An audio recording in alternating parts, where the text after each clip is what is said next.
Common Core. You've heard about it, and over the coming months, it'll be in the news even more as new parts of it continue to unfold. Common Core is not something that's going away, even though it sure needs to. But because it's still a work in progress, today we're going to look and cover some of the new problems that have emerged since we covered this topic 3 months ago. So let me begin by first acknowledging what we as constitutional conservatives know and believe.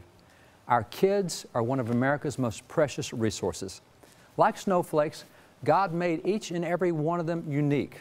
They all have different personalities, they all have different strengths and different interests and different skill sets. But our government education system today insists on treating them as if they're all just the same, trying to cram every one of them into a government shape and government-defined mold. And that's one of the underlying problems with Common Core. They want to make everybody look and think the same. Now, it's definitely true that there are certain minimum amounts of academic knowledge that every student needs in order to be a good citizen, but kids aren't even getting this academic knowledge at school today. And one of the biggest selling points from Common Core proponents is their claim of increased academic rigor in their standards. Yeah, maybe, but recent evidence sure seems to suggest otherwise. Look at this article. Notice this. Students in Kentucky were the first to undergo the Common Core's testing regimen. The state adopted the standards in 2010. 1 year later, its students' scores fell across the board by roughly 1/3 in reading and math. And look at this headline. First empirical evidence, Common Core hurts Kentucky students. Now, there's also been other stories like this from other states, and so, yeah, maybe that's academic rigor, maybe it's not. But for anybody who truly is concerned about academic rigor, I suggest that you look backward. Did you know that until the early part of the 20th century, American kids finished school at 8th grade? That's as far as they went, not the 12 grades we have today. So talking about academic rigor, try answering a few exit questions from an 8th grade graduation test, and this is from Kansas in 1895, okay? Easy stuff, 8th grade. Grammar, number 1, give 9 rules for the use of capital letters. Anybody want to take a shot at that? Look at this one. Here's, name the parts of speech and define those that have no modifications. That's 8th grade in 1895. Well, let's move on from grammar. Let's move down to something like arithmetic. District number 33 has a valuation of $35,000. What is the necessary levy to carry on a school 7 months at $50 per month and still have $105 left over for incidentals? 8th grade math. Try this one. Find a bank discount on $300 for 90 days, no grace, at 10%. That's 8th grade math. Let's move from math and let's go on over to orthography. And orthography means, it means spelling and composition is what we would call it, spelling and writing. What's meant by the following terms? Alphabet, phonetic, orthography, etymology, syllabification. Next question, what are the following and give examples of each? Trigraph, subvocals, diphthong, cognate letters, and lingual. Again, 8th grade. Let's go over to geography and look at some questions in geography. Name all the republics of Europe and give the capital of each. What are you going to bet most folks can't even name the states of the United States and their capitals, but now we're doing the republics of Europe and all their capitals. And look at this geography question. Why is the Atlantic coast colder than the Pacific coast at the same latitude? You couldn't get out of 8th grade unless you could handle this. Now, this is academic rigor. I think we all agree that this constitutes academic rigor, and this is in 1895 without the benefit of calculators or computers.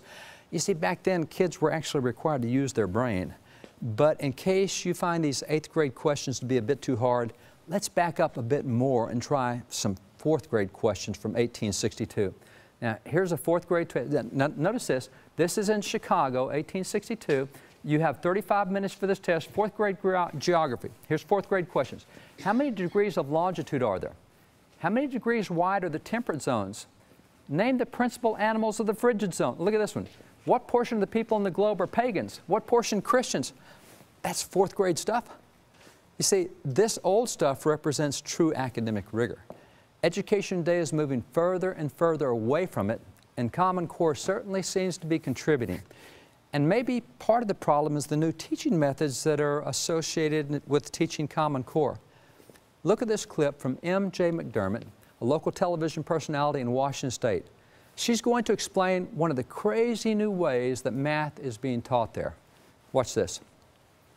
Another popular algorithm taught in everyday math is the lattice method. Same problem, 26 times 31. This time we have to set up a lattice. It works like this. We put the 26 on top and the 31 along the side like that. And then we draw these diagonals. And then we do 1 times 6 and fill it in like that, 0, 6. 3 times 6, 18. 1 times 2, no effort to say 1 times 20, by the way, 0, 2. And 3 times 2, 0, 6. Now we add it up along the diagonal. 6, 8, 0 plus 2 is 10, carry the 1. 6, 7, 8, and 0 is 8, and a 0 there. And the answer is read this way. There's your answer, 806. It's kind of fun. It works every time. But even the authors of Everyday Math admit in their teacher's manual why the lattice method works is not immediately obvious, but it is very efficient and powerful. The principal disadvantages of the algorithm are that it is unfamiliar to many adults, i.e. parents, and making the lattice takes time. Okay, so teaching this new lattice method of working problems is going to help student knowledge? I don't think so. But you see, this is one of the fundamental problems with progressives. It doesn't matter how well something is already working or how long it's been working well. They're always wanting change. They're always wanting to move forward or lean forward. And they want to leave the old things behind. You see, progressives are all about progress after all. They want to implement the new, even if the old works well and the new doesn't. And did you notice that MJ pointed out that parents will not know the lattice method? So parents won't even be able to help their own kids with math. And this is also part of what progressives do. They want everyone dependent on them. They want the kids to rely on government officials for their knowledge and help, not on their parents. But let's not stop with just using new and impossible teaching methods. Let's look at this clip from a recent educational conference and notice a statement that kids getting the right answer is not necessarily the overall objective of progressive math education. Watch this. Even under the new Common Core, even if they said 3 times 4 was 11, if they were able to explain their reasoning and explain how they came up with their answer really in words and in oral explanations, and they showed it in the picture, but they just got the final number wrong, we're really more focusing on the how. The right answer doesn't really matter, just how you got it? Okay, now I understand. Maybe she was trying to say that it was important for kids to know why things worked. That is, to know the process behind getting the right answer, and that's fine. All right, I buy that. But to say that in education under Common Core we're not going to focus on getting right answers?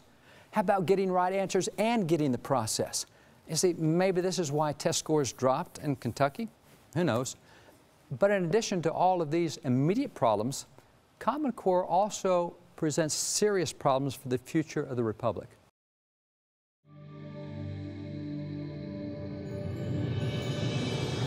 Common Core. It's the new national educational initiative that not only weakens local and state controls of education, but also fundamentally changes what students will learn. For example, standards teach that the future of the planet is threatened by man-made global warming. But there has been no global warming for almost 2 decades, and this despite the steadily rising atmospheric carbon dioxide that supposedly drives global warming. And we're also told that global warming's melting of the polar ice caps would cause sea rise and massive coastal flooding. Yet ice is actually expanding in Antarctica, which has 90% of the Earth's ice. And it even turns out that data was misrepresented by global warming alarmists to make recent temperatures look warmer than they've actually been and past temperatures look cooler. Yet none of these facts prevent Common Core from making man-made global warming a fundamental part of its education standards. This is not education, it's political indoctrination. Just one more of the many reasons why Common Core is bad for students bad for states and bad for America. And here's another one on a different issue. Common Core. Maybe you've heard of it. It's the new national educational initiative that not only weakens local and state controls of education, but also fundamentally changes what students will learn. For example, under Common Core, cursive handwriting will no longer be taught. But that sounds reasonable. After all, kids send text, Facebook, and email messages to each other, so who needs cursive writing? But this means that students will no longer be able to read the journals of George Washington, or the letters of John Adams, Thomas Jefferson, or James Madison, or for that matter, even the Constitution or the Declaration of Independence, which are written in cursive. In fact, students won't even be able to read the letters that their own grandparents or great-grandparents may have written and saved for their family's heritage. Under Common Core, cursive writing will become a language as foreign to students as ancient Egyptian hieroglyphics. Removing a student's ability to directly study American historical documents is just one of the many reasons why Common Core is bad for students, bad for states, and bad for America. Contact your legislators and let them know that you oppose Common Core. I tell you, it's not a good thing not to be able to read early American documents for yourself. In fact, let me tell you how I first got involved in history some years ago. I was a school principal, and I read some really old documents that I'd been taught about in school. But when I read those actual documents for myself, I found that those documents were dramatically different from what my teachers and textbooks had taught me about those documents. That's when we started collecting documents. And now we have more than 100,000 originals or copies of originals from before 1812. Every student should be able to read America's founding documents for themselves, but that becomes much harder with Common Core. And in addition to the lack of academic rigor in Common Core, the dumb teaching methods used, and severing us from the ability to check our own history, there's also the data mining part of Common Core. Remember this article from the Blaze?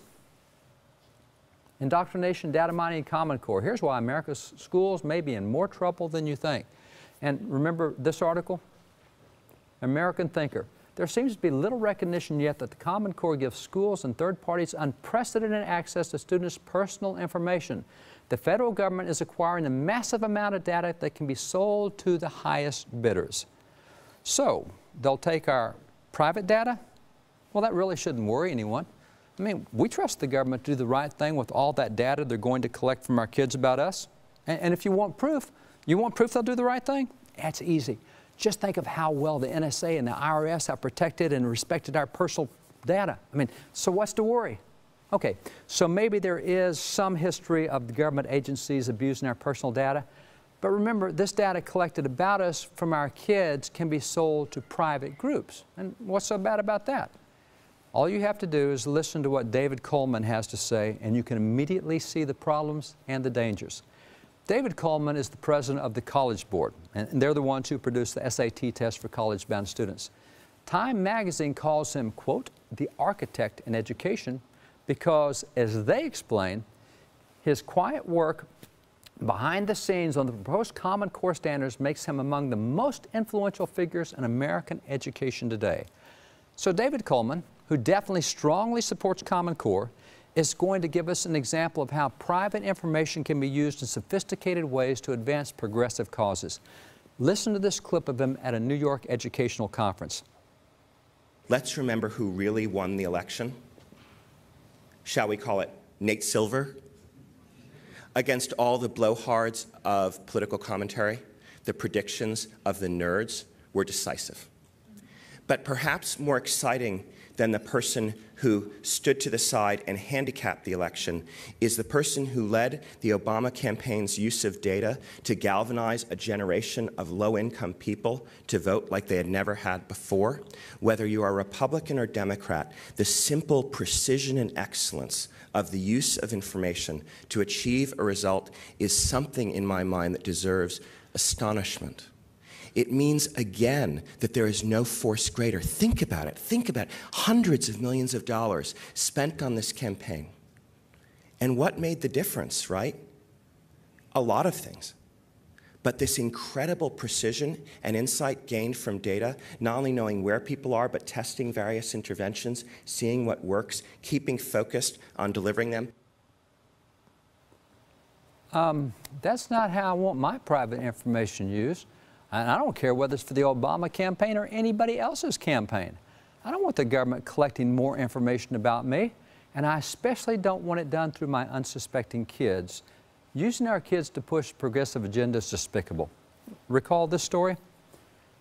The Los Angeles Unified School District will use a state grant to train teens to promote Obamacare to family members. Covered California, the state's health insurance exchange announced grants of $37 million to promote the nationally unpopular law. So, wait a minute, we're going to school to teach our kids to go home and promote a nationally unpopular law. We're using them to deliver the mechanism. This isn't right, and that's one of the potential problems that occurs with the data mining through Common Core.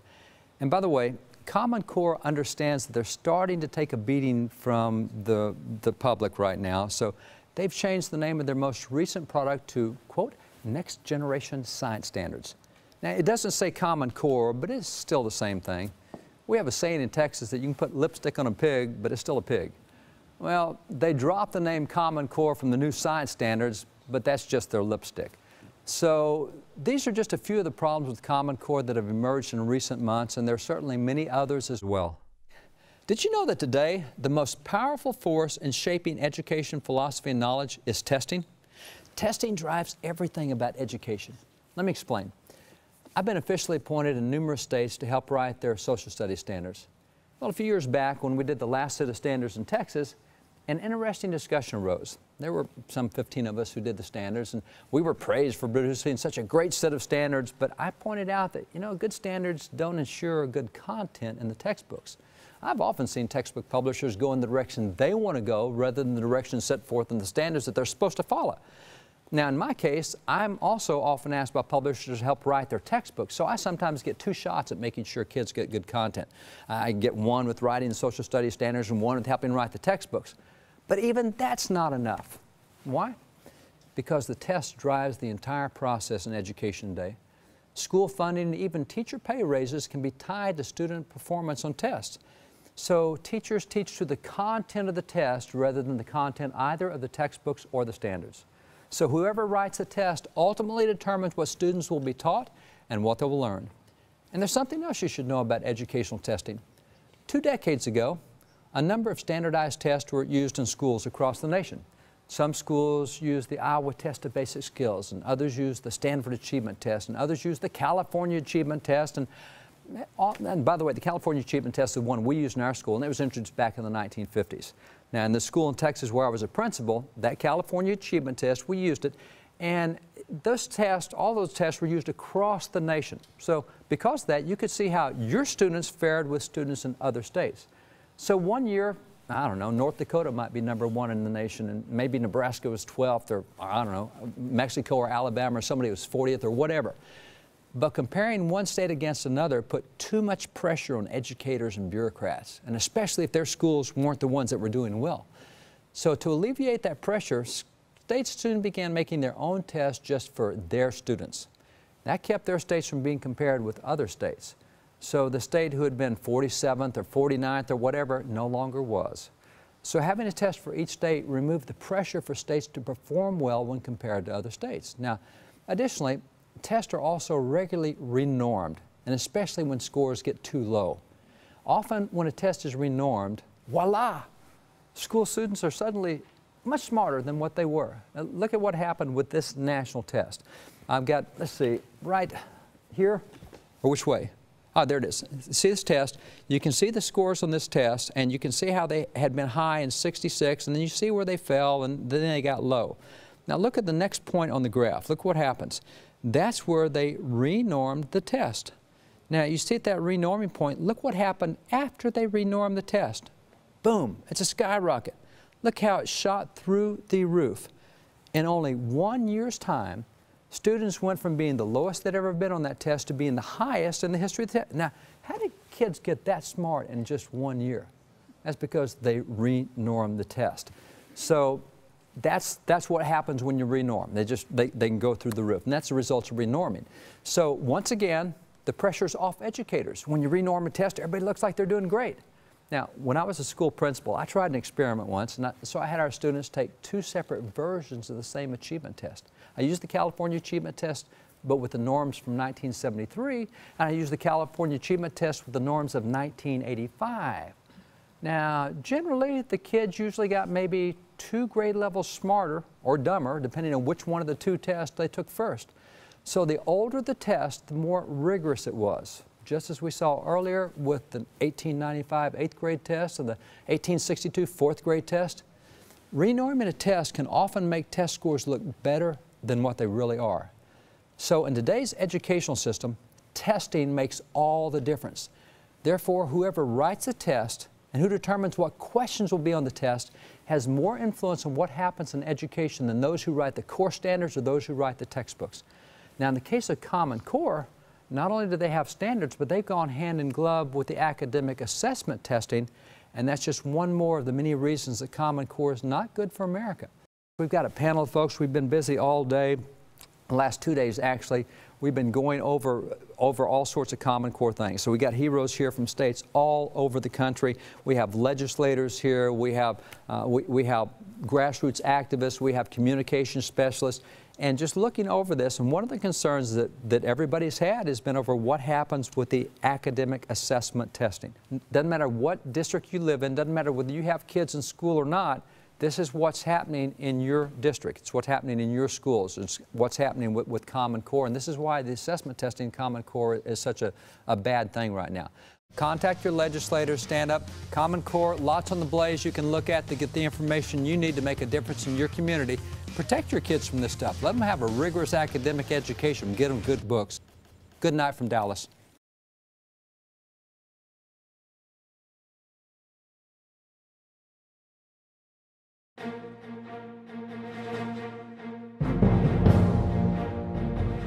The brief exposition of the Constitution of the United States will unfold to young persons the principles of Republican government. America has the most successful form of government of any nation in the history of the world. A good education is indeed a great good, but if not sanctified, it is odious to God. If you would like to know more about the rigorous academic standards and educational practices that were common in America's past, the DVD and booklet, 4 Centuries of American Education, is available at wallbuilders.com.